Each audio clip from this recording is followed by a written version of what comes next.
Hey, what's up you guys? Welcome back to my channel. My name is Emma. If you're new, I'm not gonna say it. In today's video, I'm going to be sharing with you guys some college application tips that I have learned in the past year so that you don't have to learn the hard way. I don't know why I'm talking that way. I'm going to be covering a few different things, including college entrance exams, extracurriculars, essays, GPA. So if you need help with your college applications, applying to UC schools, Cal States, any other states, then just keep on watching. And don't forget to follow me on Instagram and like this video if you enjoy it, and subscribe so you don't miss any of my college videos. Let's get into it.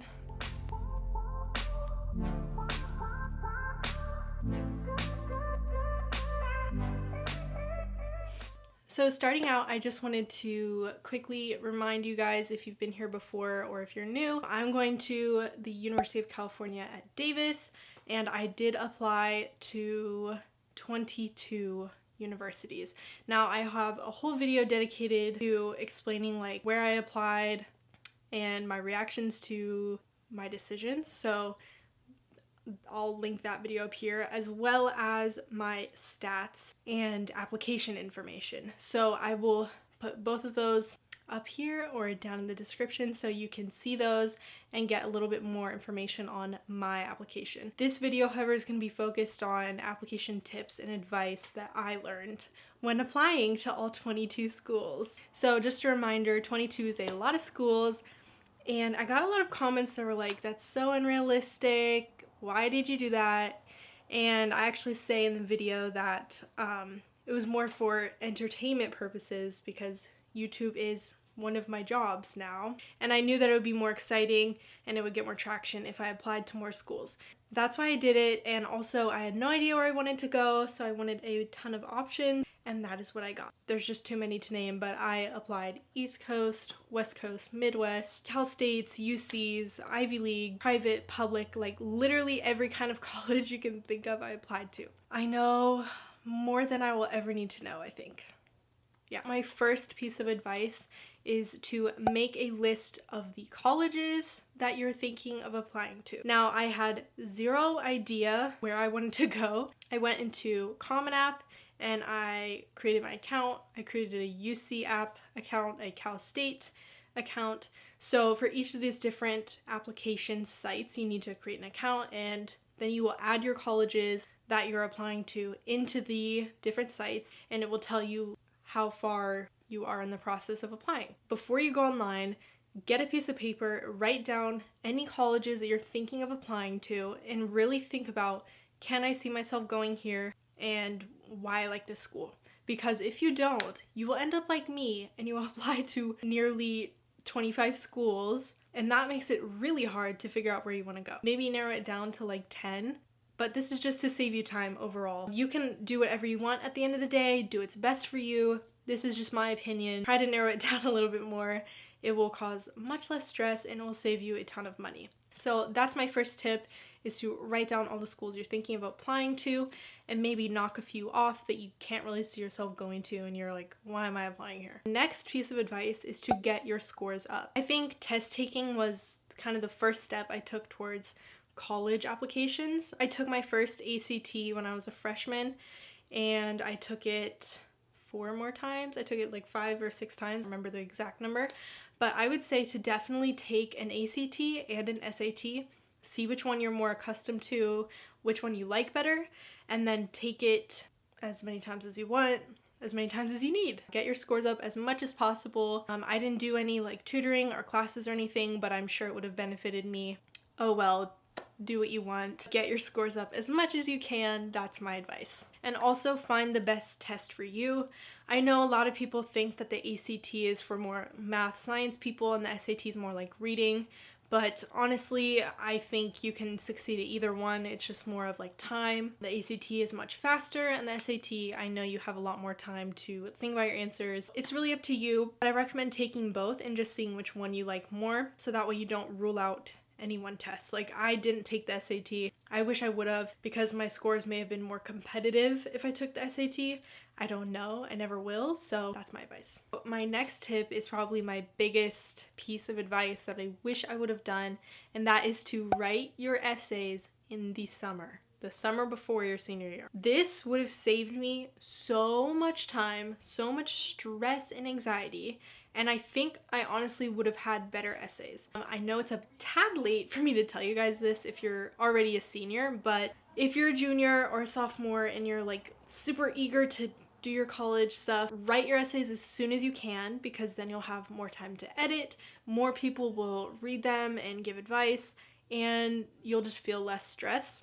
Now, if you are a high school senior currently, I would just say write them as fast as you can, get them done before September. I know it's late August, but like seriously get them done before your deadlines start coming up. It was a lot to juggle the deadlines. I was still taking the ACT, and I was writing my essays, trying to get letters of recommendation. It's just a lot to pull all together when you have all these different deadlines to keep track of. And especially because I was applying to 22 schools. Keep that in mind. Some of my advice for college essays is to just honestly be yourself. I know this sounds so like, okay, yeah, well, duh. But honestly, I feel like so many people try to make it sound a certain way to cater to what they think readers want to see. But honestly, they just want to see your personality, because the essay is the only thing that they have that really shows them your voice and your personality. Write about something that you're really passionate about and something that you spent a lot of time on, you went into depth developing in high school, so just pick something that you really enjoy. Now, for the UC essays, I know it's hard because I think you have to do 4. I would just plan them out. I remember being like, oh my god, I don't know what I'm gonna write about for each of them, because that's a lot, and I felt like I didn't have that many extracurriculars and experiences to write about. But honestly, just sit and think for a little bit and think about your experiences, what's really helped you grow, and I'm sure you'll come up with something. Another great tip is to talk to your parents. Just be like, hey, do you remember any like turning points in my life when I really started to change or mature, or stuff that really affected me? Because I have a hard time remembering things, and I can just be like, Mom, what did I do in high school? Like, and she'll rattle off all these things that I forgot I even did.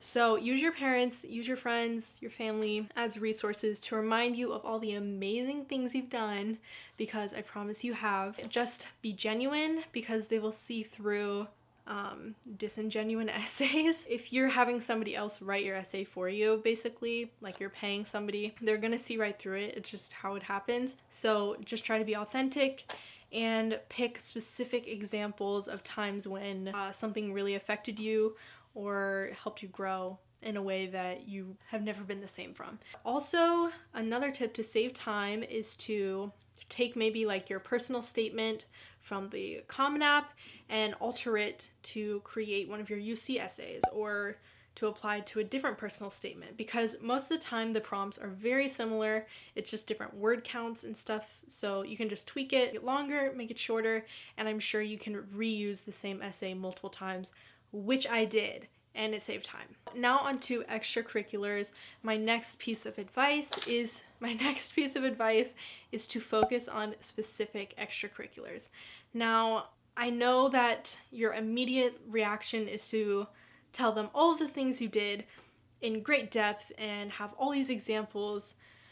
However, they want to see somebody who is dedicated to a few very specific passions, hobbies. They don't want to see someone who wasn't very committed to a lot of things. They want to see someone very committed to a few things and how they helped it grow or just improved it. I'd recommend picking like 2 to 3 really strong extracurriculars that impacted you, and then going more into depth. I definitely did this wrong. I just picked, like, I thought of every single example of like an award I got or an honor or community service, and I just like listed them all off, and it was just like so much information, and it's like, it just seems like you're doing it to look better for your application, which I honestly was for most of the scenarios. And really try to think, okay, what is important to me, and have that come across in your application. Okay, my next piece of advice for applying is to apply early action. Make sure that you're schools that you're applying to, see if they're restrictive or non-restrictive. And I would say your number one school, if it has early restrictive action, apply, because that means that you are very dedicated and you want to go to that school, and it shows the admissions office that you are willing to go there above every other school. And then all the other schools, if they have early decision, but it's not restrictive, apply early as well, because it still shows, okay, I really want to go here, and you will have a higher likelihood of getting into those schools. My last tip for college applications is to keep track of everything that you have to do. There's rec letters, there's essays, there's test scores, extracurriculars, the actual application, filling out your name and like your parents and all your information. That takes many hours. So make sure that you're doing every single thing that you're supposed to and completing the application completely. Make sure that you're sending in scores when you're supposed to, because sometimes it's different than the actual application deadline. Like you have to send them in by this day so they receive it by then. It's a long process, and if you're applying to a lot of schools, honestly, just make a spreadsheet with all your schools, with all the scores, rec letter, all that, and say the date that all that needs to be turned in by, and make sure you know if you even have to, because some schools, they don't need test scores until you're actually going. They don't need your actual transcript. And also for final transcripts, I know that some schools, they just have you self-report and then you turn in a final transcript after you graduate. You need to turn in that final transcript. Just make sure you know the different rules and what different schools need. It is very complicated and you can forget stuff easily, and I would hate to see you guys not be able to apply to a school that you really wanted to go to just because you forget to turn in your ACT score or something. That is it for all my tips, but just some last thoughts. Don't get discouraged. I know this is a long process and it's easy to compare yourself to your peers. And I know that senior year was really just me asking other people, oh, what did you put for this? Like, did you apply here? And it was just constantly comparing myself. Okay, if this person's applying, I'm definitely not getting in. Don't worry about it. Be yourself, get the work done, and then move on and enjoy your senior year, because it will be over like that. That is all my advice. Don't get discouraged. You will end up where you're supposed to. I firmly believe in that. Happy application season. If you have any questions, please comment down below. I would love to help. I hope this helped you guys, made you think about some things that you weren't thinking about initially. That is what I learned from the 2019 college application season. And I wish you all the best of luck, and I know you will end up exactly where you're supposed to. If you want to see more college content and my advice and stuff, then don't forget to subscribe, follow me on Instagram, and like this video if you enjoyed it. So thanks so much for watching, and I'll see you guys in my next one. Bye!